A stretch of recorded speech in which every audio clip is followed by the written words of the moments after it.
Hello everyone. This is not my new studio. This is another studio by an architect that's carefully designed it. Look at these white microphones. Look at the beautiful sound coming out of my mouth. And that's because I'm in Crosswork Studio. And today we are with the owner, entrepreneur, architect. So I'm going to learn a few things as well. Hakanaga of Crossworks. How are you? I'm good. Thank you, Stephen. How are you? I'm all right. So we're here. Thanks for coming all the way to East London. I like it. But you're going to be moving to beautiful Camden soon. I mean, we've been here now for about 2 years since we, came out of the whole COVID lockdown thing. And then, well, recently we just felt that, let's get a space of our own. Yeah. And we found somewhere in Camden. Yeah. So we're moving there in, January. It would be cool. I love it. So how long has this been going for, first of all? So by the end of this year, it will be 5 years, by the end of this financial year. I set up basically off the back of about 15 years of working for big firms, medium firms, small firms, kind of did my rounds. Yeah. And then decided it was now or never. Now or never. I was in my mid to late 30s. Nice. And just went for it. So I love it. We were deciding what we would talk about today because we've got these beautiful projects. You're creating places, and maybe we'll touch up on that later. However, one of the things when we bump into each other, we keep honing back to business, the business of architecture. Yeah. Now, this can go one way or another. If you're an entrepreneur or you're thinking of setting up or you're doing the business, then I think this is really interesting. So for those who are not interested in business, maybe you turn off, maybe not. But for those who are, I think this will be really interesting. So we're going to wind back. Okay, we're going to Camden. yeah. But first of all, let's go to the start. Was it this romantic notion of like the fountain pen, you're designing buildings, you get your big break, or was it like the real life smacked you in the face? You mean the sort of Howard Rourke fountainhead? Yeah, was it like that?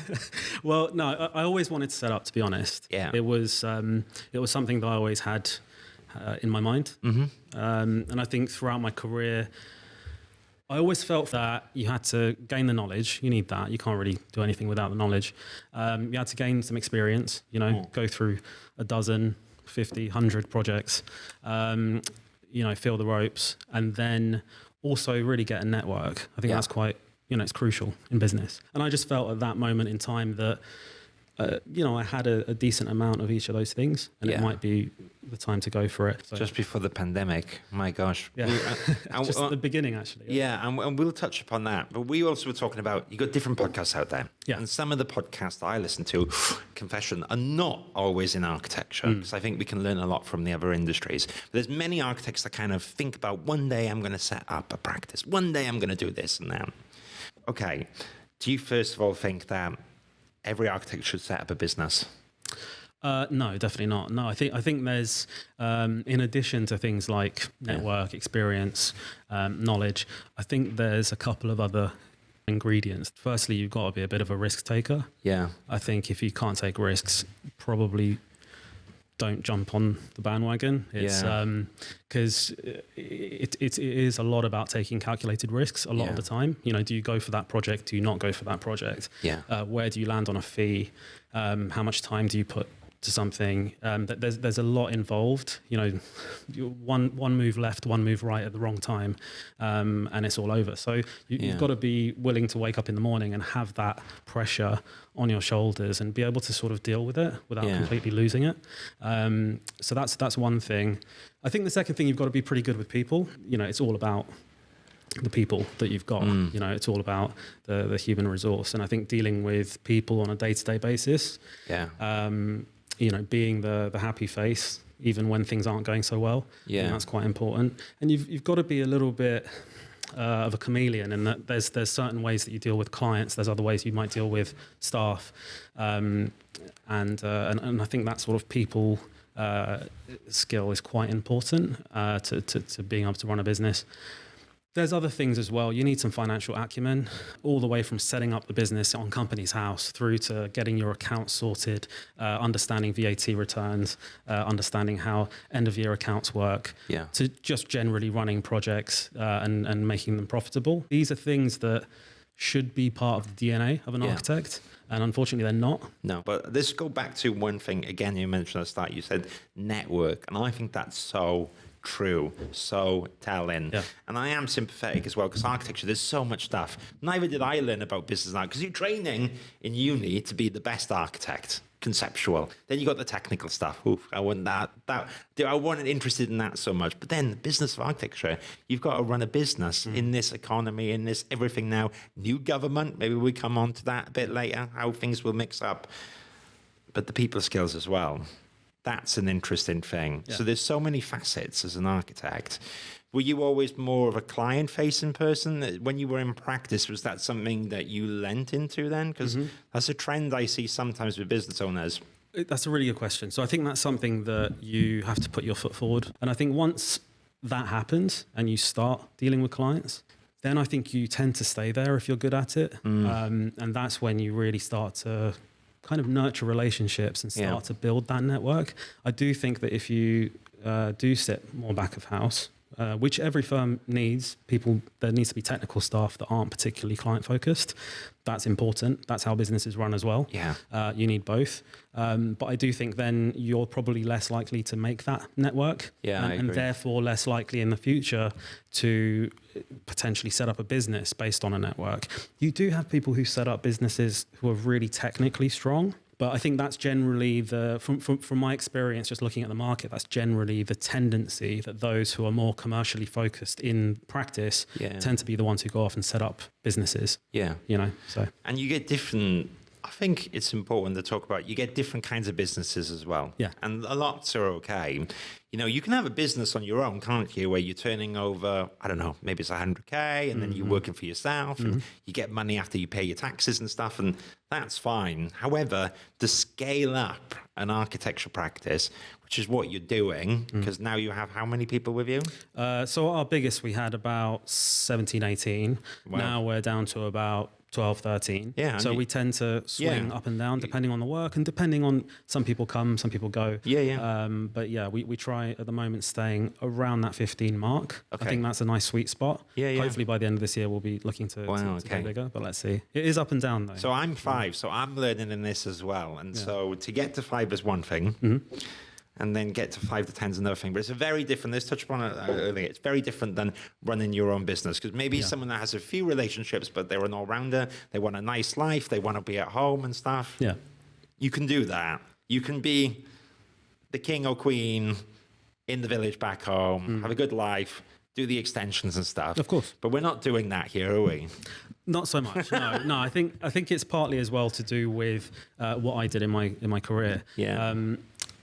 You become an expert at what you do every day, and for me it was larger architectural projects, urban design projects, and I was very fortunate actually to have designed a few cities as well. Yeah. So actual kind of full-blown cities as opposed to large urban design projects. So that's become an expertise of mine, certainly a specialist city planner in that sense, and that requires a lot of cross-disciplinary working, hence the name of the business, Crossworks. But that's really where it came from. It was the idea of building a business that had that in its DNA, where working in a multidisciplinary or cross-disciplinary nature, I feel is kind of crucial. And that's why I called it that. And it abbreviates really nicely to XW as well, which is just a bit of branding that kind of helps people to remember the firm effectively. So a lot of my, as I say, formative experience was large-scale projects with multiple consultants, big consultant teams, and managing those teams was something that I found that I enjoyed a lot. Respecting people's specialisms and bringing them all to the table, cutting through those arguments that tend to happen, and just bringing people together and bringing their best, the best of people to a project. A lot of our work at Crossworks, here you can see a few of our larger scale projects. They're big master plans, big mixed-use buildings as well, 1 million square foot, something like that, and other kinds of buildings as well. We just recently finished the architectural guidelines for New Tashkent, which is one of our large projects in Uzbekistan. So yeah, I'd say we're architects and master planners, but where I felt there was a gap in the market that I could fill or capitalize on was the crossover between design and technology. Coming up, I felt that there was a significant gap in where technology was, just generally, and where design was. And it's getting closer, and there's a lot of people in the market. It's not like we're the only ones. There's a lot of people in the market at bigger firms and also startups and tech firms that have seen that gap, Yeah. and it's beginning to get closer for sure. And how you can utilize technology to really inform and help design, catalyze design, make it better, make Yeah. it faster, make it more efficient. And I'm not just talking about the use of AI. I think that's one small, it may be a major component soon, but it's a component. I think Yeah. there's just the whole general process and procedure of using different softwares, creating new softwares that can speed up our process and make our process of design better. And that's something that we're focusing on quite a lot. Nice. So, I suppose you have to be innovative in some way because, I mean, architecture, it is a competitive business. There are a lot of architecture practices out there Yeah. bidding on projects. So again, it's like you've got those relationships, but then also you've been innovative with the software. But there's two fronts. So there's the outwards facing, as another cool client of mine always used to say, keep everything shiny on the outside. But we touched upon this business. It has many people. So at the start, there was one point where you're like, I can't do this now. I've won a big project or whatever. I need to find people. oh right, yeah, that. How that Yeah, pay that was info, tough. That's a really interesting question. get people So- in the journey and all this stuff. How was it? Yeah, absolutely. I think that's a really important point because some people might see the firm that has a dozen staff and think, Yeah. no one ever talks about how you get there. Yeah, it's hard. For me, it was tough that first year or two. Yeah.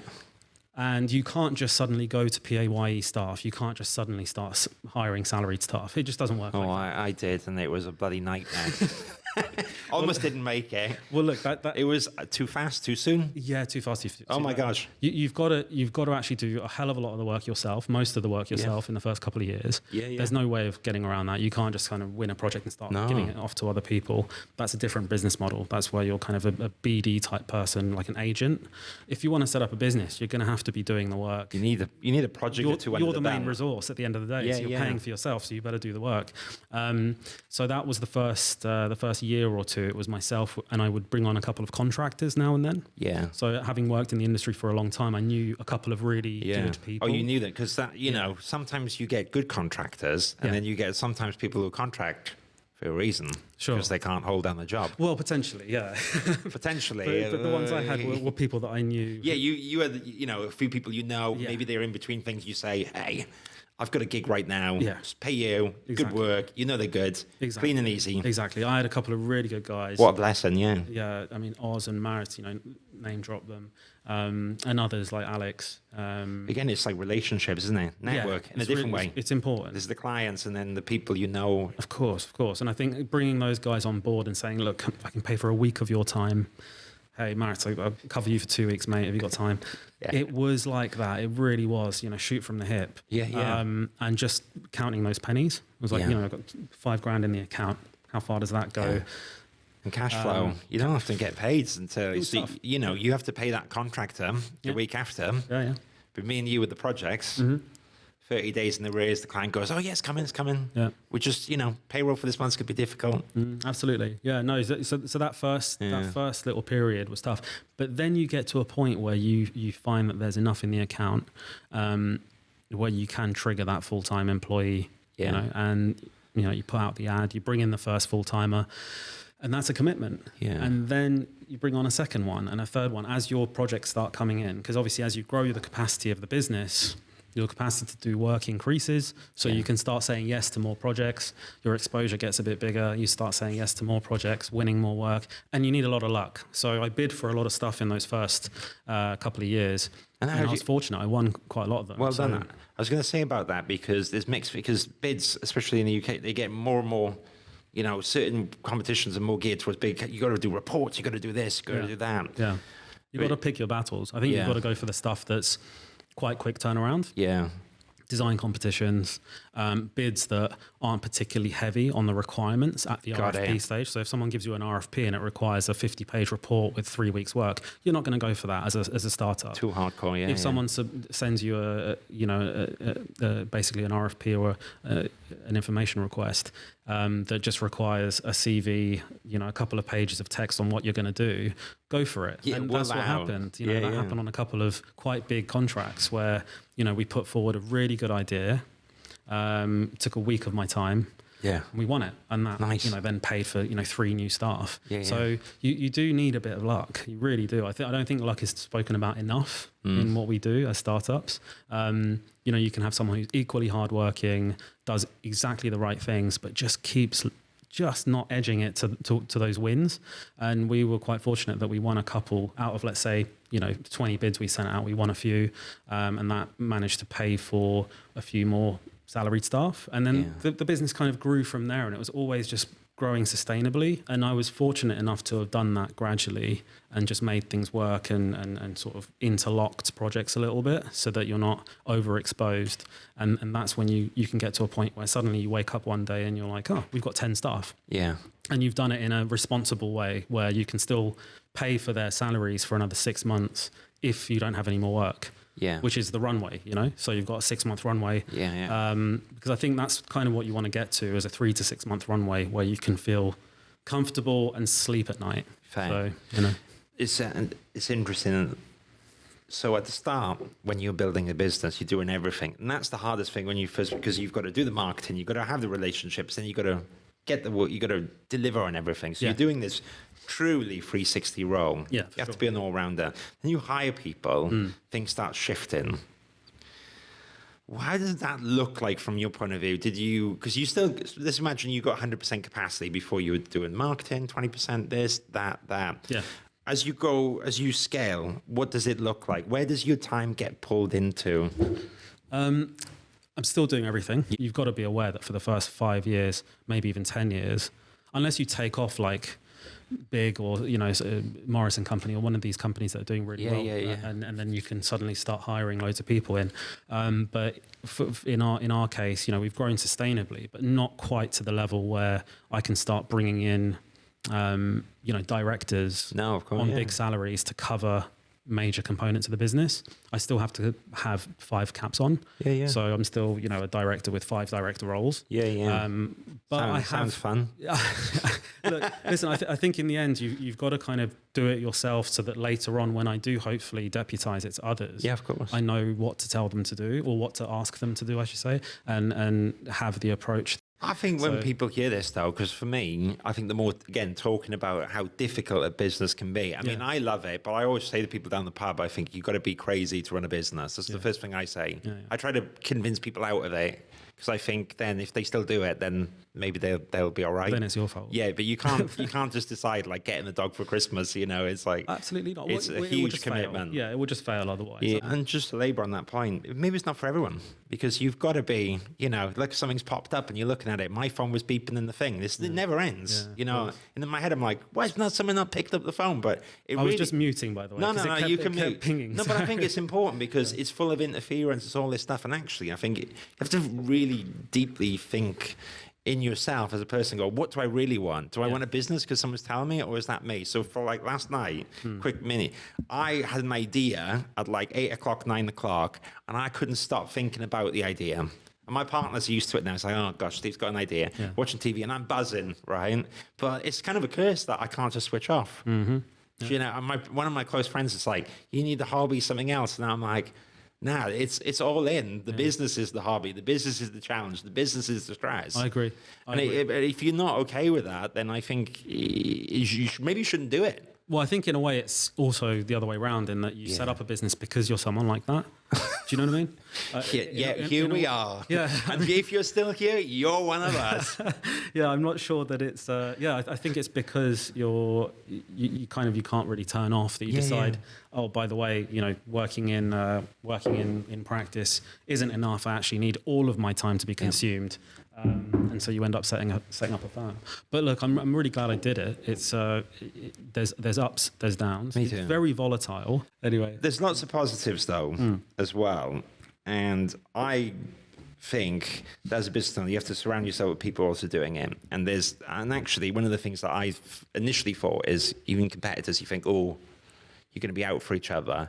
But I've actually get along with some of my competitors and go for a beer, or, you can share this information. Do you find that over time that architects should just, share a bit of information, collaborate, or is that? No, I think so, for sure. I think every firm to some extent has some kind of a specialism, Yeah. or has something that they're uniquely Yeah. interested in or uniquely good at. Yeah. I think it would be better for the industry if there was a bit more collaboration, for sure.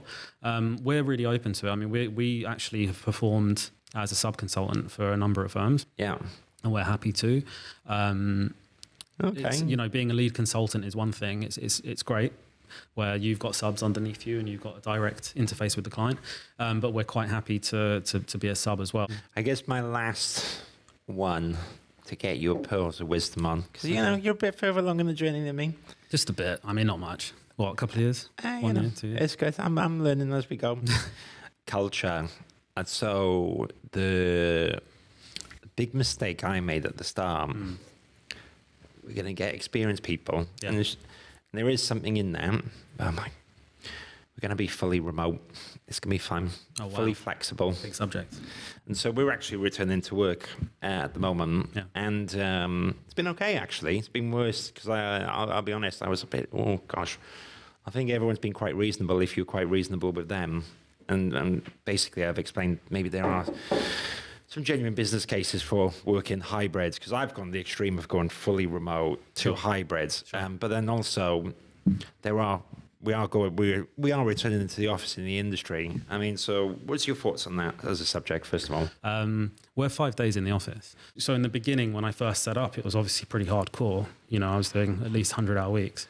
And some of my contractors and staff at the beginning, bless them, they put in the extra hours here and there because it was right at the start. But in the past few years, since we've sort of scaled up and gone to a dozen staff or so, where we've got a bit more of an infrastructure in place and everyone's full-time PAYE, I've managed to maintain very, very good working hours for people. Now, that's the give. The take is you come to the office, because part of that agreement is that you're efficient. If you're working 60 hours a week, you can allow for inefficiencies. Of course you can. So you can be at home, half watching YouTube, taking huge breaks, all that stuff. Doing the washing machine. Yeah, finishing at 11 o'clock at night, not having a social life. If that's to you a healthy lifestyle, go for it. Have at it. And most of my staff agree. That they're like, look, we come in 5 days a week. We work collaboratively. We're all in one room. We get things done fast. We don't waste time, half an hour on Zoom calls, but we just have a 5-minute meeting and get straight back to work. It's quite strange as well, because I think if you're upfront with people at the start, Yeah. then I think it is a very fair trade. And so, We are, by the way. So interview again, because this is such well, you have to, because it's a waste of your time actually as well, isn't it? Someone joins, you haven't been forthright. You got to just say it as it is. At interview stage, Yeah, you gotta say it literally, like it I'm is. like, hey, at interview 2, usually we'll have interview 1 with the team, and interview 2 will be with me, and then I'll say, by the way, if you're interested enough to come to an interview 2, it's a 5-day a week in the office. In fact, the guys mention it at interview 1 as well. So if someone has gone all the way through and realizing that, and then joins the firm and complains, then look, that's on you. That's silly, and that's kind of a waste of everyone's time. It's interesting. So for me, hiring experienced people initially remote kind of worked. Yeah, sure. Business is growing.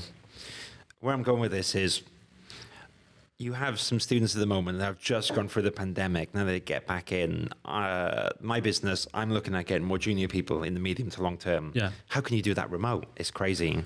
How can you introduce someone new to architecture who's come from uni without being in the office, at least hybrid? So for argument's sake, hybrid, full-time, compared to remote. Yeah. Because people will ask for a full-time remote role. I know. How do you do it without an office? Look, I think this is it's a tough one. I think in the beginning I was, let's say, not fortunate, but I was in a predicament where everyone was locked down anyway.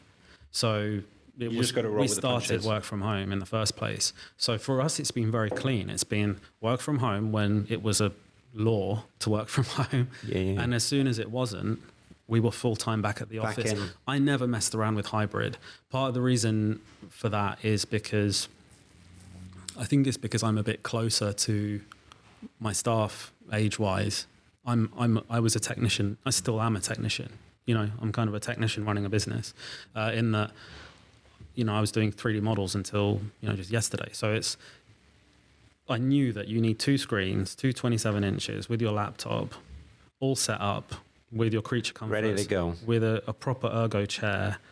If you look at our systems, They're nice we chairs. don't mess around. We make sure that everyone has hot technology, and so you're not waiting around for processing time, and you're comfortable and you have big screens. Yeah. So a junior needs to be in the office because they need to be in an environment where they're learning from their intermediate, seniors, and associates. And if they're not really learning. They're just basically doing what we've referred to in the past, rudely, but it's a word that everyone uses as being a CAD monkey, right? Yeah.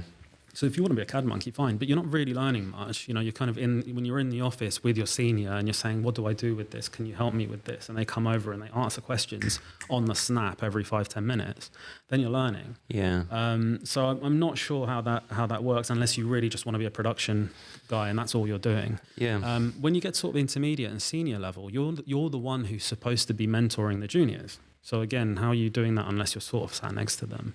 And when you're an associate, you need to be running multiple projects at the same time. How are you doing that remotely? I mean, you're doing it just super inefficiently, and no one can argue with me that it's not inefficient. Of course it is. Of course it's inefficient. The point is how inefficient? Is it 90% or is it 60%?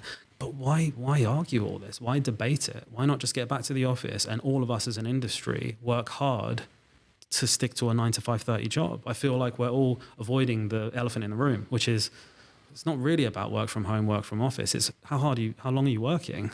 That's the point, How hard, how efficient. I think that's the key one. It's just smoke and mirrors to allow people to keep getting abused doing long hours. And then I think actually what we're doing is addressing the real issue, which is make a business profitable without overworking your staff.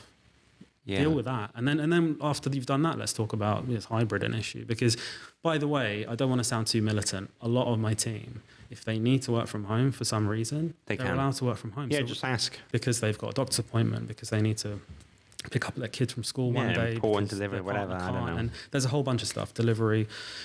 So whenever someone asks, it's a yes, work from home. But as long as, it's not more than a certain amount a month, then it's okay. So we do have that flexibility, but it's built in for reasons, not just as a standard. Yeah. And also we have a policy of work from abroad.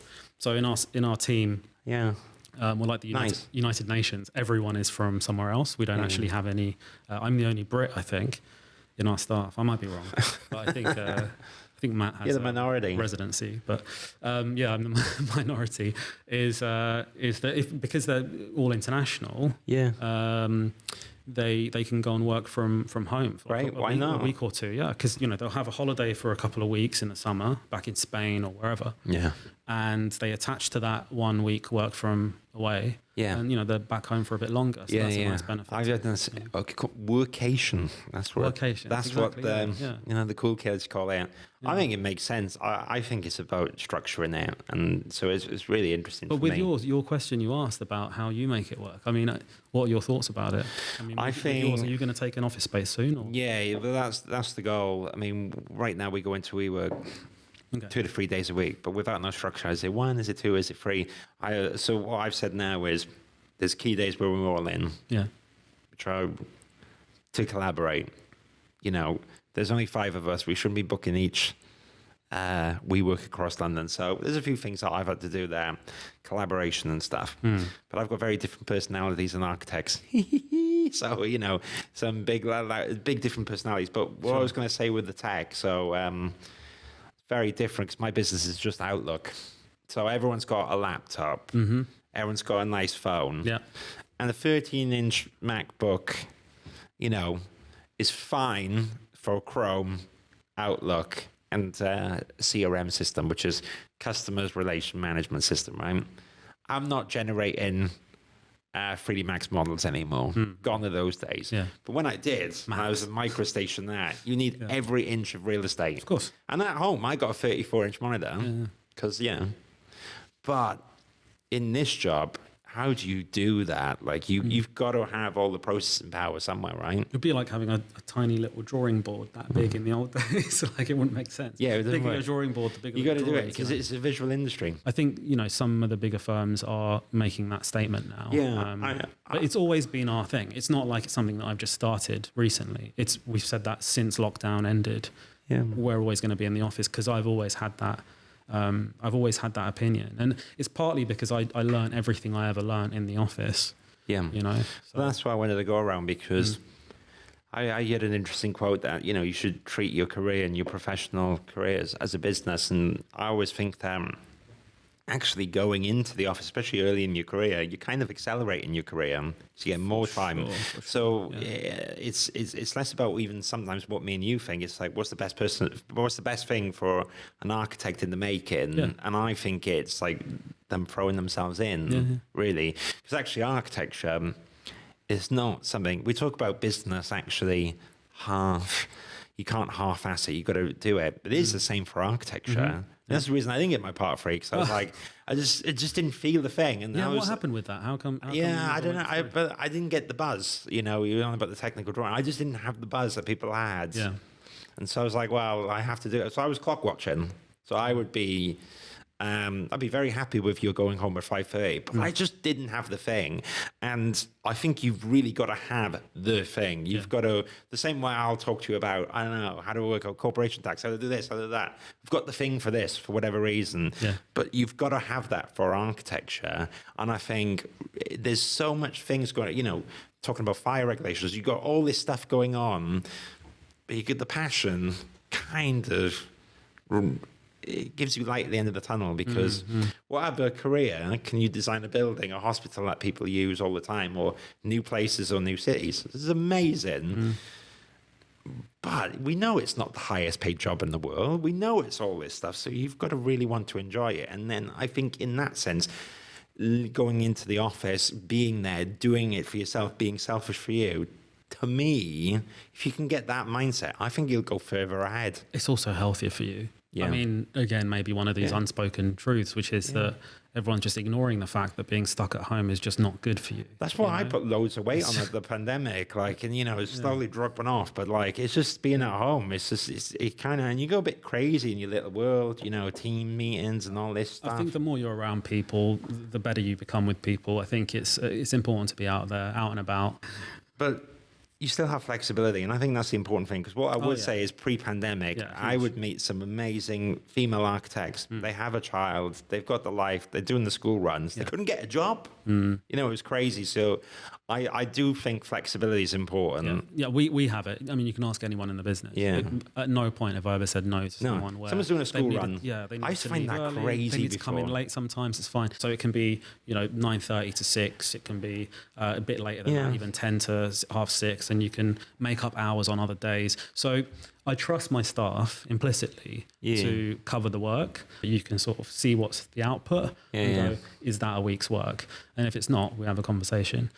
So I think everyone's fully aware that they need to be efficient and they need to be knocking out work. And if that equation isn't stacking up, you see that in the financials. Your financials, when they start dipping, there's a number of reasons why that can be. It can be because invoices aren't getting paid, you're not getting the right level of fees in, but it can also, as a component, be because you're just not being efficient enough in your workflows. So you kind of always have to have your finger on those dials and understand which one's dropping and which one's going up, and sort of maintain that level, you know, if that makes sense. No, it does make sense. After a while, it becomes a bit second nature, but there's definitely a number of things you've got to keep your eye on all the time. It's forecasting. I think it does get better. I started doing that as well. You start, before it was more, what the heck do we have for this month? And now it's like pipeline. But that's amazing. When you get to that point, when you're not just thinking month on month and you're actually going, what's ahead for the next 6 months? That's when you're really in business. You know? I think so. You're there at that point now. Well, been for a while. We'll right? see. The Christmas time, it goes a bit quiet in my business, you know. Forecasting in a different way. So at the time of recording this, which was leading up to Christmas, Labour government's coming in, a few changes. Forget politics per se, not interested in that. Sure. More interested in what's your sentiment at the moment in the future in terms of the built environment or being a business of architecture in the UK with Labour? Do you think the changes they're doing are good? I think generally the UK over the past, let's say 30 years, has become, generally speaking, a little anti-development, which is bizarre. You know, and this might be a little controversial, but it's just my humble opinion. We work internationally. Most of our income is international, a vast majority. So Crossworks brings money in from abroad into the UK for, that's usually a good thing. That's considered a good thing. We get all of our fees from outside. A small percentage comes from UK, but very small. And part of the reason for that is that we deal with large scale, big mixed use projects, big master plans, new cities, new technology initiatives. I won't say that's not happening here, because obviously it is, but a lot of it's happening internationally, to the point where a relatively small business like us can do quite well hunting that kind of work down elsewhere. A lot of those large scale master plans are sort of government led. Right. And one or two of them are actually on site. Groundworks have already started, like the new Tashkent one, this one here, that we've been working on for 2 years, and that's for a new city.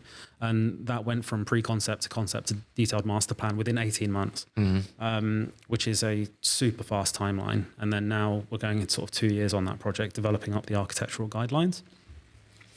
And why do I say all that? It's because I think a lot of these large scale projects that are happening elsewhere just get done. They move through a process. Whether we like to believe it in the UK or not, we're not the only ones with process. It's just ours is so bloody long. Ours is not only long, but a lot of these projects, they go through a huge process, and at the end of it, the project just dies or gets cut off. Right. And it's for reasons. I was involved in the Heathrow expansion for a few years, and that didn't go ahead. As we all know, HS2 got cancelled recently. That didn't go ahead. Look, these projects, they burn millions and millions of pounds of cash. Some of them are private.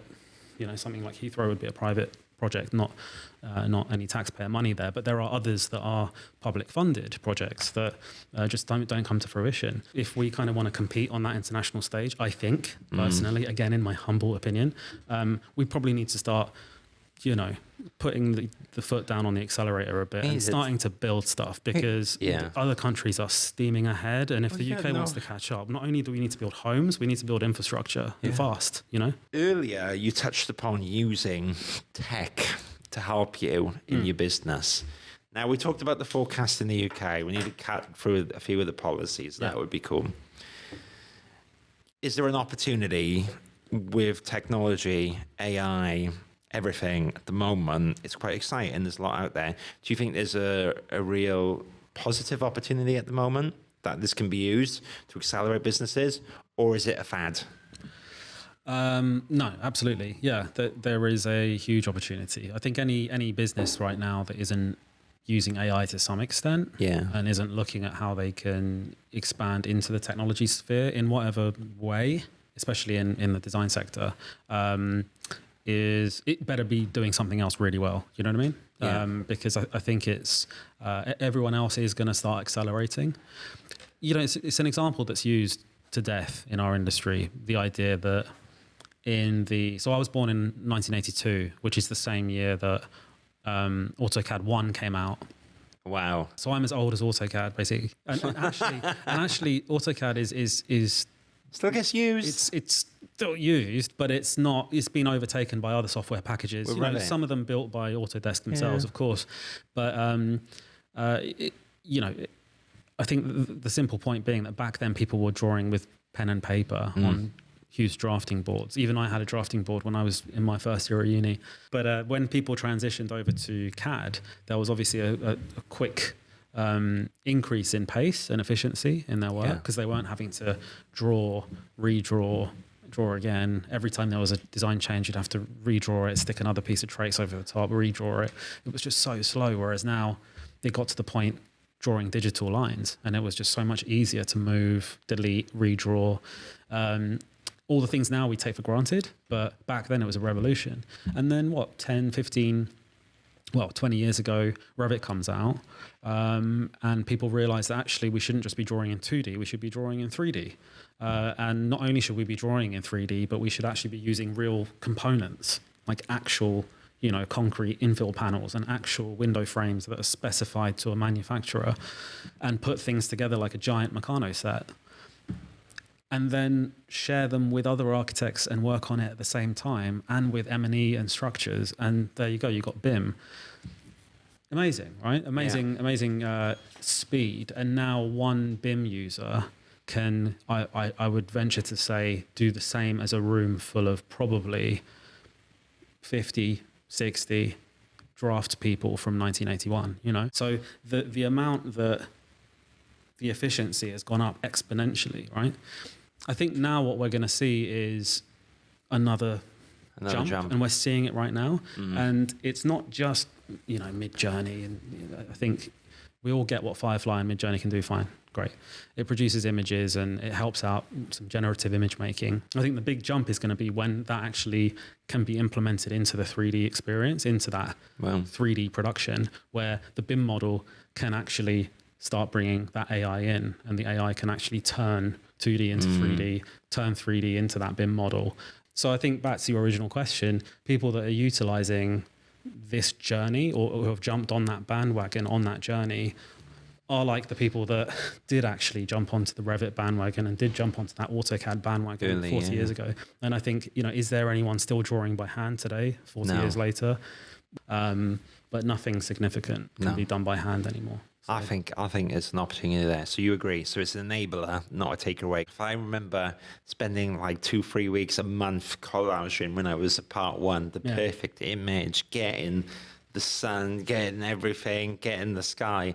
Now Photoshop will do half that in a bloody half an hour. Yeah, but who wants to do that anyway? I Exactly. mean, the jobs that... But it wasn't, you know, it was... The jobs that AI is doing is the jobs that none of us really wanted to do. Exactly. It was just labor, right? And I feel like what AI and tech enables us to do is to do things that are just more interesting. Correct. And to use like human experience and human knowledge in a more useful way. Yeah. And just let the machine do the donkey work, you know? And it's always been like that. I use it insane amount every day in the business. Yeah. I think as a small business owner, I would love a PA. Yeah. But you can, if you code certain things, AI with automations, you can have a virtual assistant to an extent. It already exists. Yeah, there's already huge systems and companies in place that are. I mean, I've been approached by a few of them. Like, do you want us to sort out all your human resources with AI? And you know what? I'm too much of a Luddite, even though I'm so technology focused. I'm too much of a Luddite to be able to hand over accounts and HR to an AI, because I'm like, no, I agree with you. I agree with you on that bit. I'm not very good when I don't have sleep. You know, and some students, but you know, some students will do 2 days and they go, like a badge of honor, I'm like, I would basically be in tears at the printer, like, I can't think. And I remember doing these error schedules at like midnight for this submission. I got them all wrong. And then it was funny the next day, the team leader was quite annoyed, but at the same time couldn't be really that annoyed with me, because if you got me up till 1 o'clock and I say I am not feeling the best, you get a shit outcome. So where I'm going with this is stuff like that. You just get the AI to do. It's brilliant. Absolutely. I think, you know, earlier I called it donkey work, and there's a reason for that. You know, we used to pull plows, and then someone was like, why don't we get the donkey to pull the plow? And it's the same thing. It's like technology is that, right? So at the end of the podcast, what I normally do is, because I'm asking the questions. That sounds like that. Oh my gosh. But as the host, I'm supposed to have a loose order of questions. But I like to throw it back because we know each other. We talked outside. But what would you like to ask me? Like, it can be anything. Oh, wow. Okay.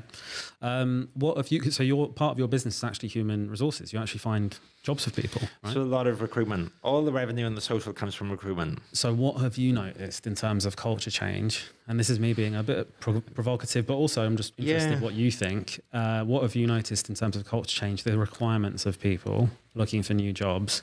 Help me out so that I can, you know, cater my business to hire the best. Well, it's actually quite interesting. I think you got two waves of. It really depends where the person is with their career. And what I'm finding is at the moment, they start on the lower end, the medium end, the upper end, so we can have a bit of fun with it. Okay, so on the lower end, I think it's a strange time because as a graduate now, you're paying £9,000 a year, so you have this weird pent up, like, okay, I've got a bag of 30k debt, 50k if we include in student accommodation digs or whatever. I need to get this massive high paid job or whatever, or I want all the benefits. So I'm kind of sympathetic to the situation, but where I'm going with this is the expectations and the costs that people have done go into architecture is a bit of a clash. So there was always this, could be anticlimactic or could be the best thing in the world reaction coming out of uni. It's like, oh shit, I've got to look for a part one job. And back then when I graduated, it was like 18K, 20K. Now the legal requirement is 25, which is punchy for an architecture practice. Minimum is punchy. And so there's a strange thing going on. So I'm not sure there, but you still have more people studying architecture than ever. It keeps going up. Which is great. Which is great. So we'll see what happens there. I think right now it's like working out mid-career. I think there's two waves of people. I think there's people that want to push ahead as far as possible, and they want their career to accelerate. They want that juicy project you talked about. You need that nice project. They want to work hard. They want to throw themselves in. And there are people, depending on where their lives are, which are kind of going, okay, listen, the gig is I'm 3 days in. Yeah. I've got 2 days at home. And in one way, as long as they're forward, then you know if you want to engage in it. Totally. I think what I'm doing is you've got these two camps, and I think that my advice to anyone that's looking for a job is be really honest with the employer from the start. Oh, absolutely. What you want. Because what I think is happening at the moment is people are wondering if they want this. They go through the process, then they don't want it, and all this stuff. And it's just a waste of everyone's time. So I think right now, that's really about what's going on. I think it's about being clear with it, and also on the employer as well. Because I see some people going, "Oh, well, we're doing this right now, and we might be going to this, might be going back." So everyone needs to be a bit clear. And I think if once we get that, then that's fine. Because I think if people know it's 5 days in from the get-go, there's no issue. Exactly. But also, everyone needs to be willing to compromise. Because I think also... The flexibility thing, or I find that at the moment, at time of recording, salary expectations are a bit... It's all a bit... You have to be realistic. Yeah. You might feel undervalued, but likely if you're on 30 grand, it's going to be very hard to ask for 45 to 50 unless you're the rock star. Right, sure. So you've got all this stuff. So I think where I'm going with this is that when you are beginning on your job search, you need to look, I call it the ugly mirror. You got to go, right, what am I really worth in the market? Not what I believe I am. Yeah. What can people pay me? What's the value you bring to that business? Yeah, and what can you compromise on? What's important to you? Because you know what, if you bought a house in the Cotswolds, because a lot of people sold, they moved away from the city, and you kind of box yourself in a bit, but you got to know what works for you, because the reality is if you want more flexibility, what people are not talking about is then your salary is not going to be as high as coming in. Exactly. Typically. No one talks about that. I can guarantee you right now, I know a few companies that go, no, you just 3 days, never more. Yeah. And then it comes to the salary offer and it's like, that's the same as I'm on now. Totally. But it's like, now the problem on the upper end of the career, and this is an old one going from the past, but it's, you have to be willing to change and adapt a little bit. And it keeps going back to tech. So we joked, I'm also born in the 80s. So when my first foray after being a part two into recruitment was when Revit was just coming in the UK, which really was 2014. Companies will say on their websites it was 2012, but it's all bullshit. No one was really using it then. No. Everyone's trying to work it out. You get some amazing person from New Zealand who's now the BIM guru when they were a part one over there, equivalent, right? And we're all working it out. And the resistance to change was crazy. It's mad. And there is still a resistance to change. And yes, when you're further in your career, okay, you've got all these skills and you might be entrenched in AutoCAD and all this stuff, but you have to at least do the basics of a Revit. You still have to, because if you're not willing to even put that in, because it's the old chicken and egg, well, when I get a job with a thing, then I'll learn it then. And actually companies want at least an aptitude or something. So you have to be willing to do that. So I kind of gone through it. So at the junior end, I think it's about thinking about what it's in it for you, and probably going into a company full time. Okay, your friend who's in Canary Wharf might be on shitloads and all this stuff, but it's about actually what am I buying with my time? I'm having quality experience within a practice. Middle of your career, going, what is important to me, and putting it at the front when you're going into the job search. Do you want responsibility? Do you want to be in? Do you want this? Do you need the 3 days? Have you boxed yourself in? Do you need the school run? Just whatever. Just say it at the start, not to waste everyone's time. And at the end, at the end, that sounds awful, isn't it? But when you're at the, you've done a few projects and stuff, you can't rest in your laurels of just the experience. You have to be willing to adapt. Yeah, agree. So that's my. I mean, I think that's just amazing advice. I think everyone who's looking for a job, vying for a job, should listen to that and really take heed of that, because not every candidate does that. We get some really good candidates that come in and they'll do all that. Yeah. They'll be honest. They'll be very clear about what they want, what they can offer the business, what they do know, what they don't know, and then you can make a decision and go, look, that person has these attributes, that person has these attributes, that one fits us best, and then everyone's happy. The only last thing I was going to say is there's nothing wrong with smaller company. I love it. Large companies, I think, though, especially at the start of your career, this is the place to learn all that stuff because they've got the infrastructure. Oh, totally, yeah. Someone said that to me. My first ever interview was a part one. It was in a small company, and they were like, "You seem like a nice guy, but you don't know any detailing. Go to a big company." They said nice than that, but I look back, it was so true. It was the best advice I ever got. It's reality, right? Yeah, they're doing a favor, they teaching you and stuff, but that's how they geared because. If you also, some people join now and then they work all the way in the company. Look, so it's how I did it, right? I mean, just to go full circle to the beginning, it's how I set up was off the back of more than a decade of working for the larger firms and honing my skills and knowledge base and skill set, and then eventually saying I can do this myself. So I think. I think there's a lot to be said, and we should all really respect the big firms because they are the second university. They put a lot in. They do. There's the first university. There's a part 1, part 2, part 3 in this country, and obviously, bachelors and masters in other countries that are equivalent. And once you come out the other end of that long education, the first place a lot of people go are the large firms, and I think those large firms provide a really useful infrastructure of teaching graduates how to do their jobs, really well. And it's good fun being in the big practice at the start when you're young. Great laugh. It was a lot of fun. It is really good fun. There was free kitchens where I was, and then I would hide in one. My old boss, poor bless him, I give you a nightmare. But they'd be like, which kitchen's Stephen in this time? Go get him. Yeah. Well, I think you worked a bit harder on that front. So. Before we end, I always forget to say where people can find you. Now, everyone knows where they can find me because I keep blabbing and talking online. However, if someone hasn't been familiar with Crossworks or they want to get in touch with you, it will be look at cross-works.co.uk. Also, our Instagram, which is Crossworks Limited, so Crossworks Ltd. And our Twitter is the same, or our X, I should say, is the same. What else have we got? We've got a YouTube channel. What's the YouTube, Chris? It's Crossworks. Yeah, just cross space works. That's our YouTube channel.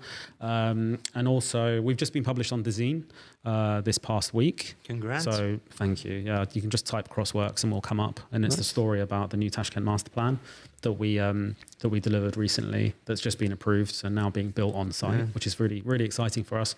And we're going to be. We've got published recently on AJ as well. Cool. And on CNN, interestingly. CNN, didn't see that coming. That was really really left field. They just reached out and said, "Do you fancy doing a quick interview with us, Amy Gunia?" And I did, and she was very nice, and they published a nice little article. There you go. And so I think at the moment we're a little bit on socials, just because we've done a lot of hard work, but we've not done anything aggressive. This is actually the first interview I've done properly since I set up the business. Oh, don't judge them all by me. I'm not quite like CNN. We're the new wave, I guess. Yeah. There's a place for the old wave. Yeah. And there's something new. Well, listen, this has some kind of audience that will be, through you. Thanks a lot for inviting me to this. And, it's a true pleasure. Hopefully we can do it again, focusing on other subjects and proper focusing more on you. Maybe I can interview you for the next one. I mean, I didn't have to do anything. This was all beautifully here. I love it. So this is the best form of collaboration for me. Absolutely. Well, look, next one, let's do it in Camden. So we're moving actually from the office that we're in right now is in East London, in Bow. So we've been here for 2 years now. Very cool. And we're moving to our Camden office. I like Camden. On Bonny Street in about 20 days. I was a fresher in Camden. It's the last thing before I closed down. And I was there doing my part 1 at Westminster round about the time that Amy Winehouse and Pete Doherty were on the streets, and I actually saw it at the back of Amy's head. Just one day. Really? Yeah, she was walking down the street. Well, Thank you so much for inviting me here. I really appreciate it. And to you, the listener, if you've got to this point, then maybe you are geared up to run a business, because this is what it takes, you know. But for those who dropped off at the start, you won't even hear me talking about you. Get out of the room. Thank you so much for listening, everyone. Have a good day wherever you are. Take care. Bye.